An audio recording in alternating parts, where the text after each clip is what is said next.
Queridos irmãos e irmãs, caríssimos devotos de São Francisco, toda a família franciscana, hoje é um dia muito especial para o mundo.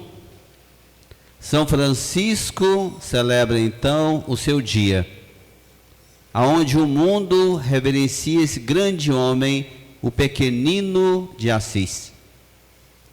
Então hoje quero fazer uma reflexão sobre São Francisco, modelo de santidade. Como nós queremos viver a santidade a partir da experiência de Francisco. E aí nós temos alguns passos para fazer esse processo. O primeiro passo que eu anotei é a imitação de Cristo. Francisco queria ser e assumir todo o sofrimento da vida humana de Cristo. Tudo o que Cristo passou neste mundo, ele desejava sentir no seu próprio corpo. Não é à toa que foi e recebeu os estigmas de Cristo. Mas imitar a Cristo não é fazer imitação, fazer cópia. Imitação é assumir aquela realidade divina na realidade humana. Então, se nós experimentamos a nossa fé, mas é uma fé, muitas vezes, uma fé de teoria. A vida de São Francisco é muito concreta para cada um de nós e para os seus discípulos. Olhar o Cristo, inspirar-se no Cristo, do seu nascimento à sua morte e ressurreição. Então, isso que nós chamamos de imitar Cristo, ou seja, estar na vida cristã, assumindo a nossa humanidade. Olhando para a cruz, foi todo o seu caminho de santidade. Quer dizer, como nós hoje, depois de 800 anos, celebramos esse grande santo, porque a sua vida foi marcante. Depois da sua conversão, toda a sua vida foi doação, imitação de Cristo até no seu último momento de vida. Então este é o primeiro passo. O segundo, vivência do Evangelho como forma de vida. Então não tem um santo tão atual quanto São Francisco. A sua regra de vida é viver o Evangelho, como foi para ele, também é para cada um de nós. Então, imitar a Cristo concretamente como? Na vivência do Evangelho. Assumindo todos os dias aquilo que Cristo propõe para os seus discípulos. Quem quiser vir após mim, renuncie a si mesmo, toma a sua cruz cada dia e siga-me. Então este é o processo da conversão de São Francisco. E também pode ser o nosso processo de conversão. Depois, um terceiro passo, integração entre o humano e o divino. Aqui é algo fundamental.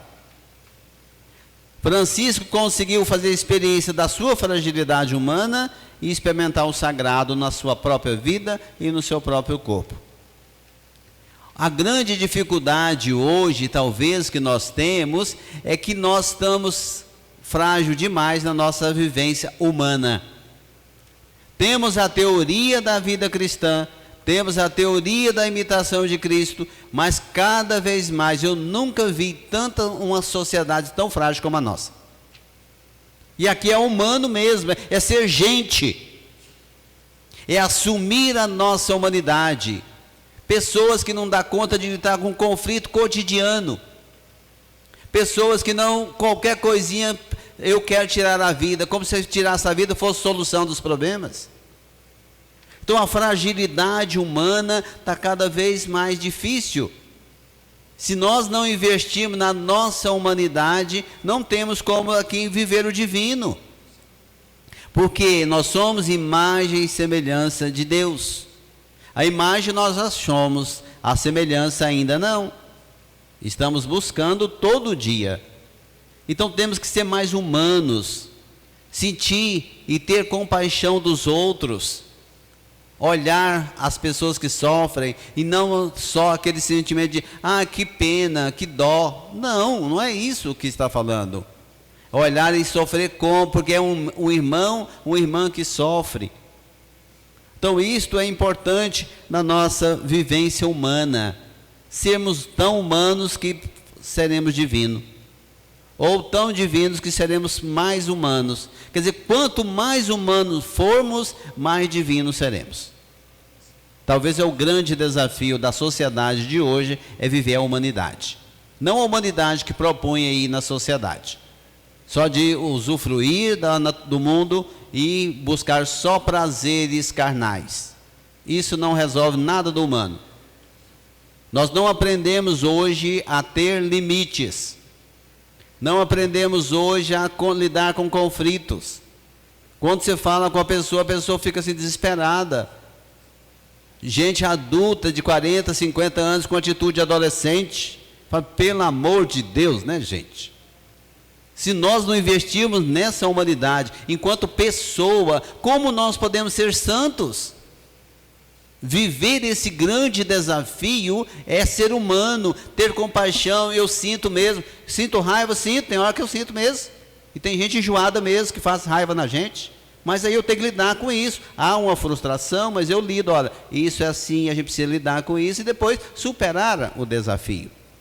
Agora qualquer coisinha ameaçar, eu vou fazer isso, eu vou deixar isso, porque eu fui contrariado, é muito adolescente, é muito infantil, e nós temos gente assim na igreja. Então quer dizer, como nós vamos lidar com a nossa vida humana para receber o divino? E aqui é algo sério. Se nós estamos nessa fragilidade tão humana, como nós vamos receber o divino? Da conta do sagrado. É outro ponto importante, né? Depois, o quarto ponto. Trabalhar, São Francisco foi alguém que trabalhou a sua minoridade e a fraternidade. Não tem como receber uma graça, um espiritual de Deus, se não trabalharmos a minoridade. Ser menor no mundo, estar no mundo, se colocar como pequeno, necessitado da graça divina. Este é um desafio para todos nós. Quando a gente enche de si mesmo e acha que está pronto, aí você leva uma queda e você percebeu que não dá conta de nada sem Deus. E outro ponto que nos fortalece é ser menor, mas também viver em fraternidade. A pandemia obrigou todo mundo a ficar junto. Mas junto não significa que houve fraternidade. O número de conflitos cresceram, o número de divórcios cresceram, e tantas outras coisas cresceram, porque nós estamos mais próximos. Porque não aprendemos a conviver em fraternidade. E agora, muitas vezes, voltando para a igreja, nós também não estamos aprendendo a viver, que nós precisamos da fraternidade, igreja, como São Francisco, para vivermos a nossa fé. Para aprofundar no mistério de Deus. Então não basta hoje uma missa virtual, mas não preenche um vazio existencial. Foi por um tempo enquanto não podíamos, era o que tínhamos. Mas agora, como membros de uma família franciscana, uma família religiosa, precisamos dar mais um passo na vivência da fraternidade. Nós só seremos felizes à medida em que nós conseguimos ser menor e viver em fraternidade. É assim que nós superamos os desafios. O quinto ponto. Francisco foi marcado com Cristo com os sinais dos estigmas. Recebeu as chagas e foi chamado outro Cristo redivivo no meio de nós. E muitas vezes aqui nós temos que aprender a lidar com nossos conflitos e as nossas fragilidades. Francisco, quando ele recebeu os estigmas, ele tinha acabado de fazer a festa da Quaresma de São Miguel e recebe então as chagas de Cristo no seu próprio corpo. O que ele faz? Sai contando para todo mundo? Não. Ocultou isso por um bom tempo. Só foi realmente os mais próximos que sabia. E não pensa em estigma como algo simples, não. Ele recebeu os estigmas. Era algo doloroso e duro. Sangrava o tempo todo. É osso, saiu a marca ali no osso, no corpo, nas mãos, nos pés e do lado.